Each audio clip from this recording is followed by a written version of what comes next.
Students, आज हम लोग डिस्कस करेंगे वेंट्रीमीटर पे। वेंट्रीमीटर का ये कुछ इस तरीके से डायग्राम होता है और ये है क्या एक्चुअल में। तो वेंट्रीमीटर एक डिवाइस है। Venturimeter is a device to find the velocity. कहाँ का वेलोसिटी? तो इस क्रॉस सेक्शन एरिया का वेलोसिटी हमको फाइंड करना होगा यहाँ पे।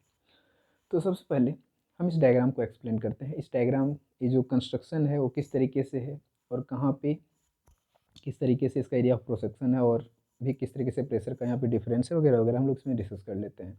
तो देख सकते हो यहाँ पे कि ये वाटर का फ्लो है कुछ इस तरीके से। ये वाटर का फ्लो है, मतलब वाटर का जो एंट्रेंस है ये यहाँ पे है। इधर से वाटर जो है सो एंटर कर रहा है और वाटर का एग्जिस्टेंस जो है कुछ इधर है इस साइड। और इसका जो कंस्ट्रक्शन है मतलब एक कोई रेड कलर में जो आपको दिख रहा है ये एक पाइप है। और ये पाइप देख सकते हो कि स्टार्टिंग में इसका जो एरिया है क्रॉस सेक्शनल एरिया है वो बहुत बड़ा है। तो इसको मान लेते हैं इस क्रॉस सेक्शन एरिया को A1। यहाँ से यदि देखें तो ये पूरा यहाँ से कुछ इस टाइप से बनेगा क्रॉस सेक्शन एरिया।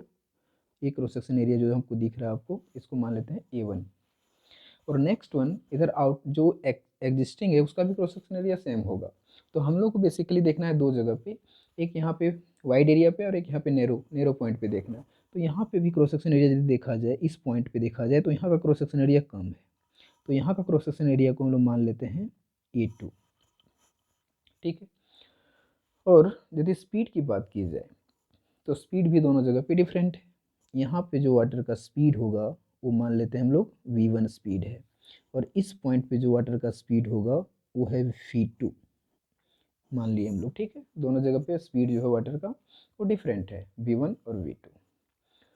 उसके बाद ये दोनों पॉइंट पे प्रेशर को मेजर करने के लिए यहाँ पे यू ट्यूब मैनोमीटर कनेक्ट किया गया है। जो यू ट्यूब मैनोमीटर के बारे में एक डिवाइस है वो भी, जिसके बारे में हम लोग प्रीवियस लेक्चर मतलब पहले भी रीड कर चुके हैं। ठीक है, तो ये है यूट्यूब मैनोमीटर। आप पीछे एक दो पेज एनसीईआरटी में इस टॉपिक के एक दो पेज पहले जाओगे तो वहाँ पे मैनोमीटर मिलेगा आपको, जो कुछ इस टाइप के शेप का होता है, यूट्यूब शेप का, यू शेप का होता है। ठीक है, वो एक्चुअली प्रेशर डिफरेंस को मेजर करता है, प्रेशर को ही मेजर करता है वो। उसको बोला जाता है यूट्यूब मैनोमीटर। Manometer okay. तो यहाँ पे कुछ इस तरीके से कनेक्ट किया गया है, देख सकते हो यहाँ पे इसका जो माउथ है यहाँ पे ओपन है, इसको open manometer, open U tube manometer बोला जाता है। तो इससे कुछ इस तरीके से कनेक्ट किया गया है और एक्चुअल में इसके अंदर जो एक लिक्विड डाला जाता है जिसका डेंसिटी डिफरेंट होता है। ठीक है, मान लो अल्कोहल हो सकता है या तो फिर डिफरेंट टाइप का मरकरी भी हो सकता है, जो प्रेशर के डिफरेंस को हमको बताएगा यहाँ पे। तो एक्चुअल में जब यहाँ से वाटर का प्रेशर इस पर पड़ेगा तो लिक्विड सपोज करते हैं कि स्टार्टिंग में यहाँ पे फुल, मतलब फुल नहीं फिर भी कुछ इस पॉइंट पे था और इसका जो है सो पूरा यहाँ पे था, सॉरी कहीं यहाँ पे था, इस जगह पे था। तो जैसे इस पर प्रेशर पड़ेगा तो ये लिक्विड जो है सो पॉइंट, ये जो लिक्विड है प्रेशर के कारण नीचे आएगा, तो ये इधर वाला जो है सो ऊपर की तरफ चला जाएगा। तो ये हमको प्रेशर डिफरेंस बताएगा। या फिर एक तरीके से ऐसे बोल सकते हो कि स्टार्टिंग में दोनों का जो लेवल था वो सेम था, जैसे ही वाटर का फ्लो इसमें मतलब एंट्रेंस हुआ तो यहाँ का प्रेशर जो है सो नीचे इधर पड़ा, तो इधर का प्रेशर, यहाँ पे जो प्रेशर इधर पड़ा तो इसका जो अंदर का जो लिक्विड है जिसका डेंसिटी डिफरेंट है वो कुछ इस तरीके से उठ जाएगा। तो डायग्राम में यदि मैं यहाँ पे दिखाना चाहूँ आपको तो जो लिक्विड का लेवल होगा इसके अंदर का, वो मान लेते हैं कि इसका जो है इस साइड का प्रेशर के कारण इसका दबाव कुछ इस तरीके से यहाँ तक आ गया और इधर वाला जो है सो इस पॉइंट तक पहुँच गया, इधर ऐसे। ये लिक्विड का लेवल दिखा रहे हैं आपको। ठीक है, तो एक्चुअल में यहाँ पे यदि देखा जाए तो इस पॉइंट पे जो प्रेशर लगा वो कितना लगा और इस पॉइंट पे जो प्रेशर लगा वो कितना है, यहाँ पे जो प्रेशर है वो कितना है। तो दोनों जगह का जो प्रेशर होगा वो 100% डिफरेंट होने वाला है। तो मैं मान के चलता हूँ कि इस पॉइंट पे प्रेशर जो है वो P1 है और इस पॉइंट पे जो प्रेशर है वो P2 है। तो यही तो प्रेशर डिफरेंस हमको बता रहा है कि मान लो जो प्रेशर यहाँ पे होगा वो किसका प्रेशर को ये मेजर कर रहा है। मैनोमीटर क्या है, एक डिवाइस है जो प्रेशर को मेजर कर रहा है। तो प्रेशर किसका प्रेशर को मेजर कर रहा है, इस लिक्विड के प्रेशर को मेजर कर रहा है। मतलब different different cross section area के लिए डिफरेंट डिफरेंट यहाँ पे क्या होगा, प्रेशर होगा। तो वही चीज़ को यहाँ पे मेजर करने की कोशिश कर रहा है वो। ठीक है, तो आप यहाँ पे देख सकते हो this one point have pressure P1 and this point, in this point pressure is the P2। यहाँ पे प्रेशर P1 है, यहाँ पे प्रेशर P2 है, उसी को हम यहाँ पे आपको रिप्रेजेंट करके दिखा दे रहे हैं, दिस वन प्रेशर। ओके, तो first point P1 pressure, second point P2 pressure. Now next one, इन दोनों के बीच का जो डिफरेंस है, हाइट का डिफरेंस, वो कितना हो सकता है। मान लेते हैं कि स्टार्टिंग में दोनों का हाइट जो है सो एक H1 था, दूसरा लिक्विड पॉइंट का H2 था, तो H1 माइनस H2 तो H2 माइनस H1 करेंगे तो मान लेते हैं कि दोनों के बीच का हाइट जो है वो H के बराबर है। That's all. तो यहाँ से हम लोग कुछ डॉटेड लाइन से कुछ इस तरीके से ले लेंगे, और यहाँ देखो ये स्टार्टिंग में मान लो ये लिक्विड ए पॉइंट जो है यहाँ पे था, प्रेशर पड़ने के कारण इतना दूर आ गया, और ये जो है सो उधर ऊपर की तरफ चला गया। ठीक है प्लेटो, तो यहाँ से यहाँ तक का जो हाइट होगा वो मान लेते हैं हम लोग h के बराबर है। ठीक है, तो ये दोनों मतलब दोनों साइड के लिक्विड के लेवल का हाइट डिफरेंस है, this is the h। Okay, और हम जानते हैं कि प्रेशर जो है एक्चुअल में यदि लिक्विड का प्रेशर देखें तो हाइट पे ही डिपेंड करता है। ठीक है, तो यहाँ पे प्रेशर डिफरेंस जो कितना हाइट के लिए यहाँ पे हो रहा है, h हाइट के लिए। ओके, तो ये चीज़ हो गया, यहाँ तक ये लिक्विड का हाइट हो गया। थोड़ा डेंसिटी की भी बात कर लें हम लोग, तो इस लिक्विड का जो डेंसिटी होगा, आपका एनसीईआरटी में देखो तो रो एम करके लिखा हुआ है बेस में, आप चाहो तो हम रो डैश भी लिख सकते हैं, अब आप पर डिपेंड करता है आप क्या यूज़ करना चाहते हो। ठीक है, तो this is the density for this material मतलब इसके अंदर जो लिक्विड है उस मटेरियल का ये डेंसिटी है। ठीक है, नाउ लिक्विड, ये वाटर आप यहाँ पे जो देख रहे हो, वाटर का डेंसिटी को हम लोग मान लेते हैं रो only. water density of water is rho and density of this one material is the rho m। दोनों में आपको डिफरेंस यहाँ पे दिख गया होगा। ठीक है, अब सबसे पहले मैं यहाँ पे प्रेशर डिफरेंस कैलकुलेट कर लेना चाहता हूँ कि प्रेशर डिफरेंस आखिर कितना है। तो प्रेशर डिफरेंस यदि देखा जाए तो या तो P1 माइनस P2 करो या तो P2 माइनस P1 करो, आप पर डिपेंड करता है। तो यहाँ पे एक्चुअल में क्या करते हैं हम लोग, P1 माइनस P2, तो यहाँ पे जो प्रेशर डिफरेंस है, यहाँ लिख सकते हैं pressure difference in manometer is how much, P1 minus P2 is equals to, we know already, rho GH, but यहाँ पे कौन सा रो लगेगा, m, या तो यहाँ पे रो डैश लिख सकते हो। ठीक है, इसको हम लोग मान लेते हैं इक्वेशन नंबर फर्स्ट। नाउ अब हम लोग आते हैं इस पाइप पे। इस पाइप में देखो जितना वाटर इसमें एंटर कर रहा है उतना ही वाटर, मतलब इस क्रॉस सेक्शन एरिया से जितना वाटर एंटर करेगा उतना ही वाटर इस क्रॉस सेक्शन एरिया से भी यहाँ से निकलेगा। तो 100% यहाँ पे हम इक्वेशन ऑफ कंटिन्यूटी तो लगा ही सकते हैं। तो नाउ यहाँ पे लिखेंगे बाय इक्वेशन ऑफ कंटिन्यूटी, या फिर लिख सकते हो according to equation of continuity. तो बाय इक्वेशन ऑफ कंटिन्यूटी, तो हम लोग क्या जानते हैं इक्वेशन ऑफ कंटिन्यूटी, यहाँ लिख सकते हैं A1 V1 is equals to A2 V2। देखो एरिया A1 यहाँ वाला लिए, वेलोसिटी यहाँ वाला लिए, A2 V2 इस पॉइंट के लिए, मतलब यही दोनों क्रॉस सेक्शन एरिया के लिए तो हम लोग यहाँ पे देख रहे हैं। तो ये चीज़ है। ठीक है, तो ये हो गया इक्वेशंस ऑफ कंटिन्यूटी। अब चाहो तो इसी इक्वेशन से हमको एक्चुअल में V1 कैलकुलेट करना है यहाँ पे। तो क्या करते हैं कि V2 का फॉर्मूला हम यहाँ पे देखते हैं कि V2 का क्या रिजल्ट आएगा। यहाँ पे V2 को भी मतलब V1 के फॉर्म में हम लोग लिख लेते हैं। तो V2 को V1 के फॉर्म में यदि लिखना चाहें तो कैसे लिखेंगे, तो यहाँ पे हम V2 को ही सब्जेक्ट कर लेते हैं in the form of V1। कैसे, V2 को सब्जेक्ट करेंगे तो क्या रिजल्ट आएगा, A2 जो नीचे चला जाएगा तो हो जाएगा A1 डिवाइडेड बाई A2, और यहाँ पे क्या होगा साथ में V1। तो दिस वन इक्वेशन नंबर 2। आपको V2 का भी यहाँ पे वैल्यू मिल चुका है। इसको हम लोग बर्नौलीज प्रिंसिपल में भी यूज़ करेंगे। देखो बर्नौलीज इक्वेशन में अब हम लोग तीसरा इक्वेशन यहाँ पे अप्लाई करेंगे, वो है बर्नौलीज इक्वेशन। वो बर्नौलीज इक्वेशन क्या है, यहाँ पे अकॉर्डिंग टू भी लिख सकते हो। तो by Bernoulli's equation, Bernoulli's equation हम लोग जानते हैं कि क्या होता है, वो होता है P1 प्लस 1/2 रो V1 स्क्वायर प्लस रो G। अब यहाँ पे हाइट की बात करता हूँ तो पोटेंशियल एनर्जी दोनों जगह पे सेम होगा। क्यों सेम होगा वो चीज़ मैं बता रहा हूँ, पहले लिख लेता हूँ।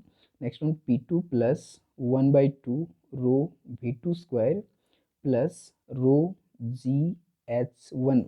क्यों लिख रहा हूँ H1, दोनों जगह देखो H1 लिखे हैं दोनों पॉइंट के लिए, दोनों क्रॉस सेक्शन एरिया के लिए हम h1 लिखें, तो यहाँ पे यदि देखा जाए डायग्राम में तो देखो हाइट कंसीडर किया जाता है सेंटर से, यहाँ से, तो यहाँ से देखो ये लेवल जो है ना मैनोमीटर का, ये लेवल दोनों पॉइंट के लिए सेम है।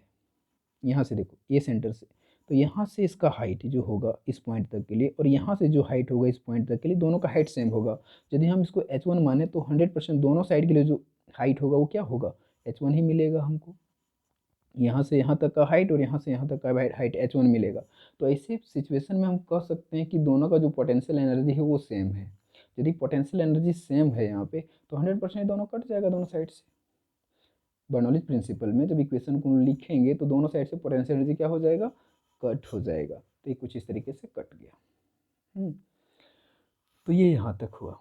अब हम लोग थोड़ा सा इसको अरेंज करते हैं इस इक्वेशन को। तो यदि अरेंज करेंगे इस इक्वेशन को तो हम लोग लिख सकते हैं P1, इस P2 को इधर ले आओ तो हो जाएगा P1 minus P2 is equals to इस फॉर्म, इसको मतलब डेंसिटी वाला जो रिलेशन है उसको उस साइड सेंड कर दो तो उधर जाएगा तो क्या हो जाएगा, ये पहले इसको लिख लो 1/2 rho V2 square minus 1/2 this one rho V1 square.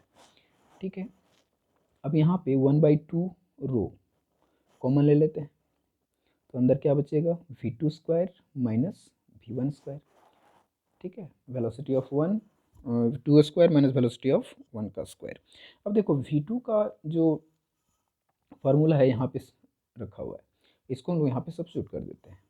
तो यहाँ पे लिखेंगे 1/2 रो और यहाँ पे V2 की जगह क्या हो जाएगा A1 डिवाइड बाई A2 का स्क्वायर, इसका भी स्क्वायर लगेगा और यहाँ पे V1 का स्क्वायर माइनस V1 का स्क्वायर। ठीक है, अब देखो दोनों से कुछ कॉमन आ रहा है, V1 दोनों से कॉमन आ रहा है तो V1 को कॉमन ले लो। अब चाहो तो यहाँ साइड में लिख देना बाई, या तो फ्रॉम इक्वेशन 2, फ्रॉम इक्वेशन 2 ही ना, इससे मतलब इक्वेशन 2 से ही लिखे हैं इसलिए यहाँ पे साइड में लिख दिए। अब यहाँ पे लिखो 1/2, दोनों से V1 कॉमन आ रहा है तो V1 कॉमन ले लो, रो V1 स्क्वायर कॉमन आ गया तो अंदर क्या बचा अपना, अंदर बचा A1 square divided by A2 square minus 1 this one, ये इक्वेशन बचा। ठीक है, अब इधर क्या है लेफ्ट साइड में एज इट इज कॉपी करते जाओ P1 minus P2 P1 minus P2। आप चाहो तो इसका भी वैल्यू को हम लोग सब्स्टिट्यूट कर सकते हैं P1 माइनस P2 कहाँ से, फ्रॉम इक्वेशन 1। तो क्या चीज़ वैल्यू हमारा इक्वेशन 1 में देख सकते हो, इक्वेशन 1 में है क्या रो डैश जी एच, तो यहाँ पे लिख देते हैं उसको, तो यहाँ पे लिख देंगे रो dash g H this one. अब यहाँ से हमको सब्जेक्ट करना है किसको, V1 को। अब इक्वेशन तो लगभग हमारा आ ही चुका है, यहाँ से हम लोग क्या कर लेते हैं V1 को सब्जेक्ट करते हैं।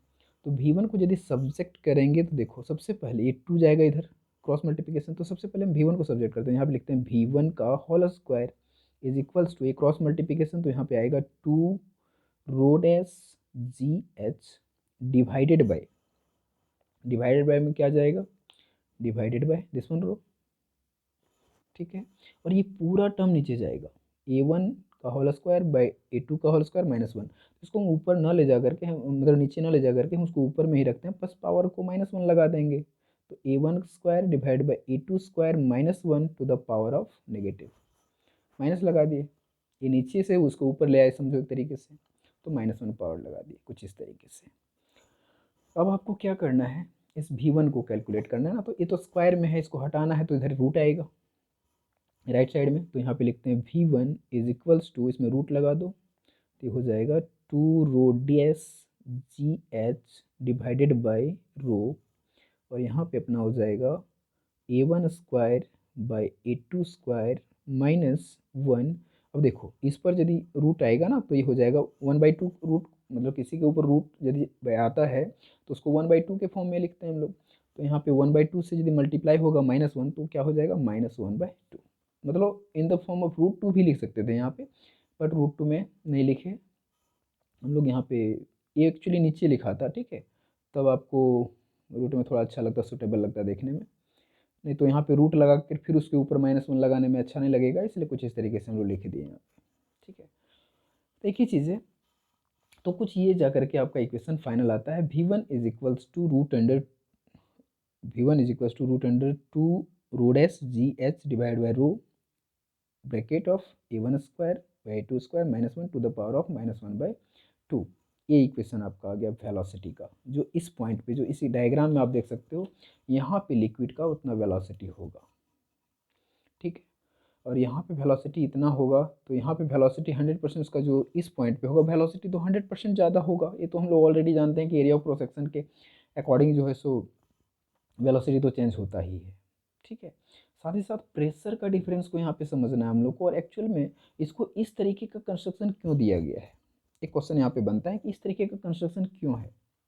तो इस तरीके का कंस्ट्रक्शन इसलिए दिया गया है कि आप देख सकते हो, मतलब यदि मैं इसका एग्जांपल आपको देना चाहूँ तो इसका सबसे बेस्ट एग्जांपल होगा स्प्रेयर। स्प्रेयर्स को बोल सकते हो, या तो कार्बोरेटर को बोल सकते हो, जैसे व्हीकल में कार्बोरेटर लगा रहता है, या फिर वो आपके लिए शायद थोड़ा आपके लिए दूर होगा, मतलब वो एग्जांपल आपको नहीं समझ में आए, तो स्प्रेयर तो समझ में आएगा। जो परफ्यूम आप रोज़ डालते हो आप लोग, परफ्यूम्स, तो परफ्यूम में आप देखना, परफ्यूम के बोतल में एक पतला सा पाइप नीचे गया होता है, और उसका जब उसको जब ब्रेक करके आप देखोगे ना, तो यू ट्यूब शेप, मतलब यू शेप का अंदर में होता है वो कंस्ट्रक्शन उसका बना हुआ, ठीक है। वो कुछ इसी तरीके का कंस्ट्रक्शन होता है। तो आप जैसे ही ऊपर से पुश करते हो उसको, जैसे वो कुछ इस तरीके से स्प्रे छोड़ता है वहाँ से, स्प्रे, ठीक है, in the form of liquid, या तो गैस के फॉर्म में जैसे भी छोड़ता है। लेकिन तो क्या हम ये तो जो रीड कर रहे हैं वो फ्लूइड के लिए कर रहे हैं ना, और ये जो लिक्विड है यहाँ पे वो इनकम्प्रेसिबल लिक्विड के लिए, ठीक है, इनकम्प्रेसिबल लिक्विड। अब गैस भी यहाँ पे बता सकते हो, बट दोनों ही सिचुएशन में हो सकता है, पॉसिबल है, नो प्रॉब्लम, ठीक है। तो ये चीज़ है, मतलब बेसिकली यदि इसका यूज़ बोला जाए तो व्हीकल्स में किया जाता है, कार्बोरेटर में, और साथ ही साथ स्प्रेयर्स, जो आप समझ गए होंगे, स्पेयर्स में इसको बेसिकली यूज़ किया जाता है, ठीक है। तो ये चीज़ है, वहाँ पे हमको क्या पता चलता है, प्रेशर डिफरेंस पता चलता है। प्रेशर डिफरेंस होने के कारण वहाँ पे जो लिक्विड का प्रेशर है, प्रेशर डिफरेंस होने के कारण जो लिक्विड का स्पीड है वो बहुत ज़्यादा बढ़ता है और घटता है, ठीक है। तो वो डिपेंड करता है, लिक्विड का प्रेशर जो है वो कम और ज़्यादा तुम्हारा किस पे डिपेंड करेगा, वो तो क्रॉस सेक्शनल एरिया पे डिपेंड करता है। तो डिफरेंट डिफरेंट स्पेयर में different different of cross sectional area होता है, उसके हिसाब से आप इस इक्वेशन में अपना वैल्यू पुट करते रहो, सब तुमको स्पीड जो है so different different cross sectional area के लिए डिफरेंट डिफरेंट स्पीड मिल जाएगा, ठीक है। और लिक्विड का डेंसिटी के अकॉर्डिंग भी वेलोसिटी जो है सो चेंज होगा, क्योंकि आप देख सकते हो यहाँ पे कि डेंसिटी पे भी डिपेंड कर रहा है, ये स्पीड जो है वो डेंसिटी पे डिपेंड कर रहा है, हाइट पे डिपेंड कर रहा है, साथ ही साथ एरिया ऑफ क्रॉस सेक्शन पे डिपेंड कर रहा है। But area of cross section के रेशियोज पे डिपेंड कर रहा है, दो पॉइंट पे एरिया जो है सो डिफरेंट डिफरेंट होता है, और दोनों का रेशियो पे डिपेंड कर रहा है वो, साथ ही साथ डेंसिटी के रेशियो पे डिपेंड कर रहा है। बट एक फैक्टर है जिसका रेशियो नहीं हो रहा है, वो क्या है, हाइट। हाइट पे डिपेंड कर रहा है, मतलब हाइट जितना ज़्यादा बढ़ाओगे, according to this relation, height जितना ज़्यादा बढ़ेगा उतना ही ज़्यादा उसका स्पीड होगा। ये यहाँ पे इस इक्वेशन के हिसाब से आपका कुछ रिजल्ट मिल रहा है, ठीक है। तो ये चीज़ है, तो ये फाइनल रिजल्ट है अपना वेंट्रीमीटर का, जो हम लोग वेलोसिटी फाइंड करना चाह रहे थे, वो कुछ इस इक्वेशन से हम लोग फाइंड कर सकते हैं। किस पॉइंट का वेलोसिटी, इस पॉइंट का, इस फर्स्ट वाले क्रॉस सेक्शन एरिया का स्पीड या वेलोसिटी जो बोलो, उसको हम लोग फाइंड कर सकते हैं। तो ये है वेंट्रीमीटर, ओके। फिर से मैं एक बार बता दूं, वेंट्रीमीटर है क्या। वेंट्रीमीटर एक डिवाइस है जो क्या मेजर करता है, स्पीड को मेजर करता है, और साथ ही साथ प्रेशर डिफरेंस को बताता है, ठीक है। बेसिकली स्पीड को ही बताता है, लिक्विड के स्पीड को, ठीक है। और इसका यदि कोई एग्जांपल पूछे तो सबसे बेस्ट एग्जांपल है स्प्रेयर्स। स्प्रेयर्स, ओके, स्प्रे मारते हैं वो वाला स्प्रेयर्स। कोई ज़रूरी नहीं कि स्प्रे बॉडी बॉडी में डी वगैरह ही हो गया तो वही स्प्रे, नहीं, कोई ज़रूरी नहीं। मतलब स्प्रेयर का मतलब है कि दवा भी छिड़कना, कोई मतलब दवा छिड़कने वाला भी मशीन जो स्प्रेयर टाइप से होता है ना, उसको भी हम बोल सकते हैं, ठीक है। तो जस्ट लाइक मतलब आप कह सकते हो स्प्रेयर। और साथ ही साथ यदि आपको और एग्जांपल चाहिए तो वो है तुम्हारा कार्बोरेटर ऑफ ऑटोमोबाइल। ऑटोमोबाइल में जो कार्बोरेटर होता है उसमें जैसे क्या होता है ना कि इंजन में पेट्रोल जाता है ना, तो टैंकी से जब उसके अंदर जाता है तो वहाँ पे क्या होता है ना कि टंकी के पास एरिया ऑफ प्रोसेसन बहुत ज़्यादा होता है ना, और उसमें पाइप जो कनेक्ट किया जाता है, तो पाइप का जो आउटिंग पॉइंट है, आउटिंग पॉइंट मतलब जहाँ से लिक्विड निकलना है जिसको इंजन में उसको स्प्रे करना है। इंजन में एक्चुअली क्या होता है ना, लिक्विड जो है सो स्प्रे के फॉर्म में जाता है इंजन में, जिससे क्या होता है ना, कंबसन होने में ईजी पड़ता है। जैसे यहाँ पे आप देख सकते हो कि यहाँ पे क्या है, लिक्विड का बहुत वाइड एरिया है ना, मतलब यहाँ पे पानी बहुत ज़्यादा स्पीड से जा रहा है, जितना भी स्पीड से जा रहा है उससे मतलब नहीं है, स्पीड से ही जा रहा है। और यहाँ पे देखो एरिया ऑफ प्रोसेसन कम कर दिए, तो यहाँ का प्रेशर और यहाँ का प्रेशर में बहुत डिफरेंस है। यहाँ प्रेशर कम होगा, यहाँ पे प्रेशर ज़्यादा होगा। और यहाँ पे क्या होता है ना कि जितना कम एरिया ऑफ प्रोसेसन करेंगे उतना ही ज़्यादा वो क्या होगा, उतना ही ज़्यादा वो, ये क्या बोल सकते हो, फास्ट, यहाँ फास्ट मतलब क्या बोल सकते हैं, ज़्यादा स्पीड से लिक्विड जो है सो स्प्रे स्प्रे के फॉर्म में निकलेगा लिक्विड। ठीक है, तो कुछ इस तरीके से निकलता है ज़्यादा स्पीड से, in the form of spray, in the form of vapour, मतलब वेपर तो रहता नहीं है बट वेपर के जैसा वहाँ से लिक्विड निकलेगा। तो वही चीज़ होता है तुम्हारा, कुछ इस तरीके से काम करता है वेंट्रीमीटर। ठीक है, तो ये था आज का लिक्विड, आज का लिक्विड के बारे में पूरा डिस्कशन, आई मीन इस वेंट्रीमीटर के बारे में discussion. Okay, so this is all about the today lecture. So thank you for watching.